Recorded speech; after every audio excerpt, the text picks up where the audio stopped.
Assalamualaikum warahmatullahi wabarakatuh. Waalaikumsalam warahmatullahi Waalaikumsalam wabarakatuh. warahmatullahi Warahmatullahi wabarakatuh. wabarakatuh. Salam sejahtera untuk kita semua. Kami dari kelompok 2 Big Data akan menampilkan hasil dari diskusi untuk paper kami.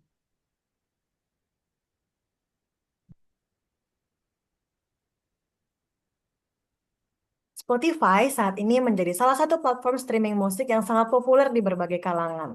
Setiap hari, jutaan lagu diputar oleh pengguna dengan selera dan preferensi yang berbeda-beda. Namun, tidak semua lagu memiliki tingkat popularitas yang sama dan hal ini dipengaruhi oleh berbagai faktor seperti waktu rilis, artis, maupun dari albumnya. Dari sini muncul pertanyaan, sebenarnya apa sih yang bisa membuat lagu itu bisa lebih populer?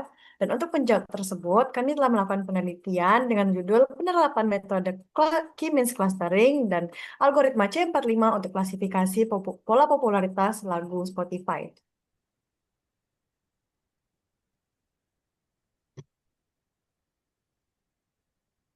Oh, baik, untuk anggotanya di sini ada saya sendiri, Najwa Sabila Satari, kemudian ada Rahma Juliani, Syarifah Ulya, Syali Permata Aulia, M. Noval Yusuf, M. Faras Akil, dan M. Muhammad Aksal Maulana.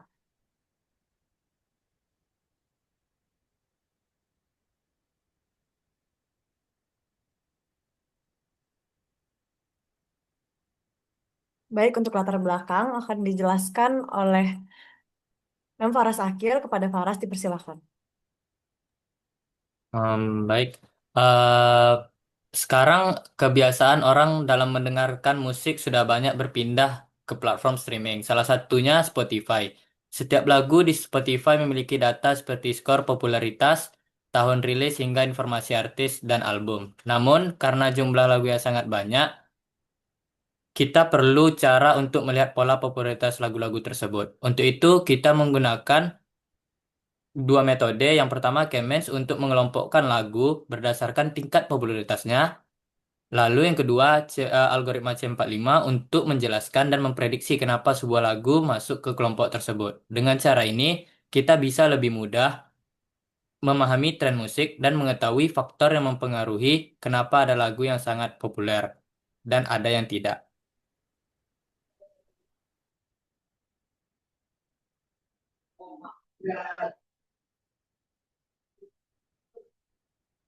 Baik, selanjutnya saya akan menjelaskan rumusan masalah. Yang pertama itu bagaimana model clustering K-means dapat diterapkan untuk mengkelompokkan lagu-lagu Spotify ke dalam pola-pola popularitas berdasarkan skor popularitas dan waktu rilisnya. Permasalahan pertama ini ada karena kami terlebih dahulu harus mengidentifikasi pola-pola pada data popularitas dan waktu rilis sebelum lanjut untuk memprediksinya.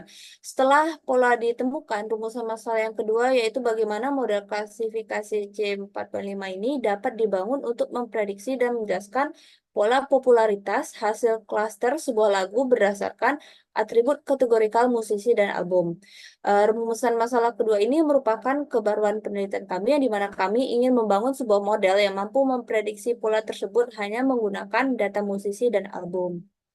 Lanjut, dari rumusan masalah tadi, kami menetapkan dua tujuan penelitian, yaitu menerapkan algoritma K-means untuk menemukan dan mengkelompokkan lagu-lagu Spotify ke dalam pola-pola popularitas yang berbeda berdasarkan skor popularitas dan waktu rilis.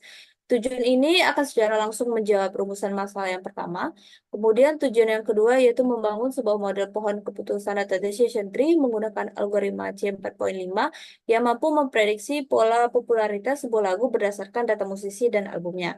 Tujuan ini akan menjawab rumusan masalah yang kedua, yang dimana kami akan mengambil hasil cluster K-means sebagai target, lalu membangun sebuah model C4.5 untuk memprediksi target tersebut hanya menggunakan musisi dan album. Penjelasan selanjutnya akan disampaikan oleh rekan saya kepadanya di sini.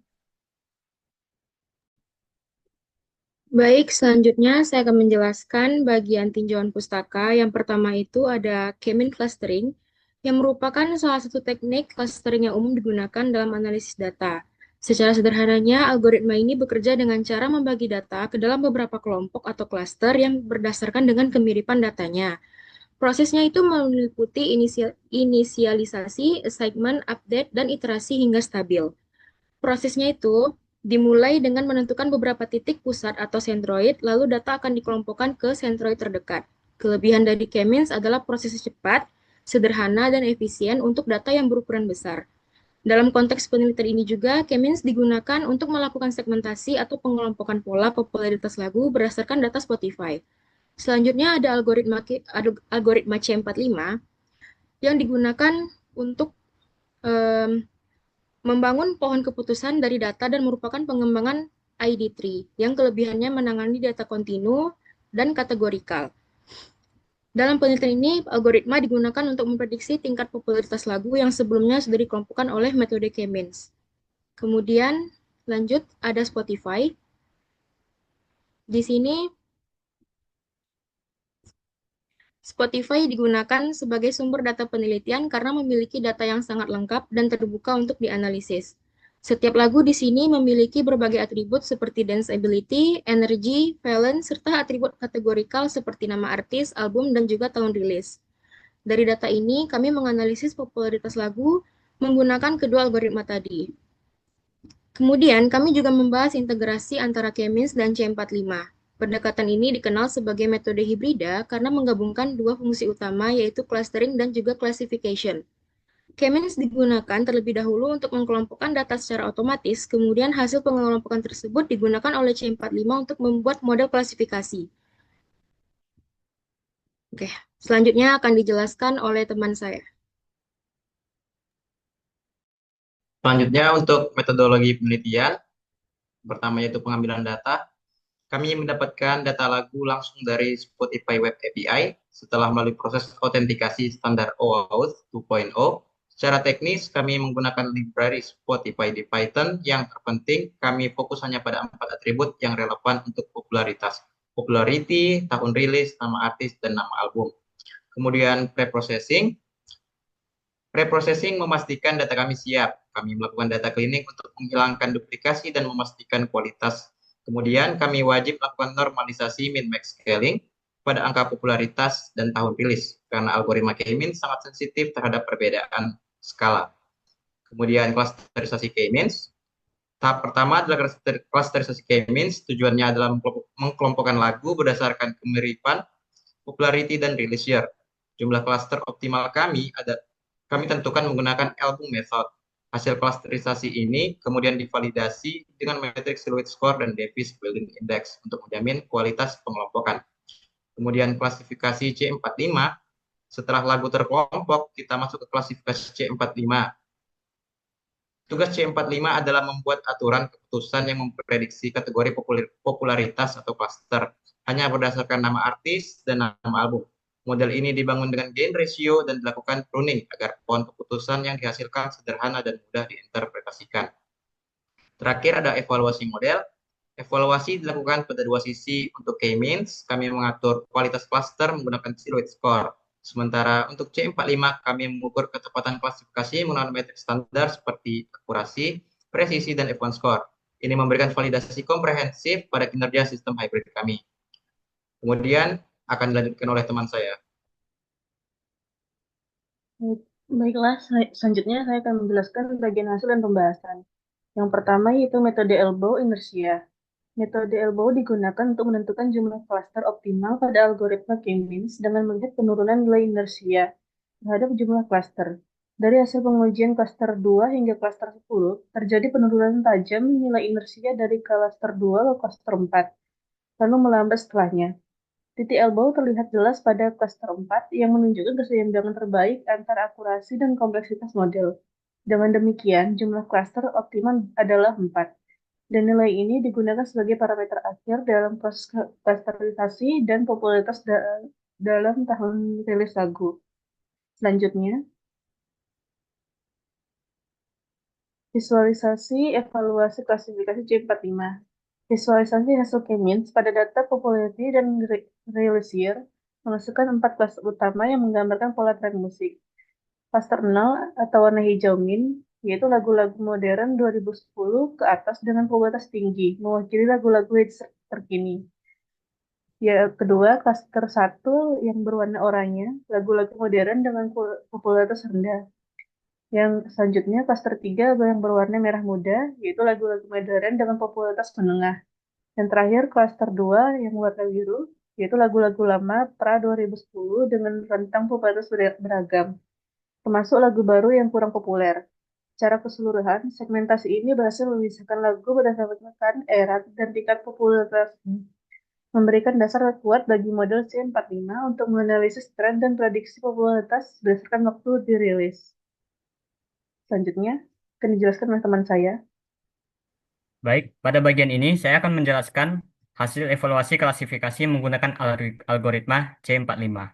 Tujuan dari matriks confusion ini adalah untuk menilai ketepatan model C45 dalam mengklasifikasikan lagu ke dalam 4 klaster yang sebelumnya dihasilkan oleh K-means. Dari matriks, dapat dilihat bahwa kinerja terbaik ditunjukkan pada klaster 0 dengan 173 kasus yang berhasil diprediksi dengan benar, dan klaster 1 dengan 172 kasus yang juga diprediksi dengan benar. Artinya, model cukup akurat dalam membedakan lagu dengan popularitas rendah dan tinggi. Namun, terdapat isu misklasifikasi khususnya pada bagian klaster 1. Hal ini menunjukkan bahwa terdapat overlap atau kemiripan antara lagu berpopularitas rendah dan tinggi yang membuat model sulit membedakannya.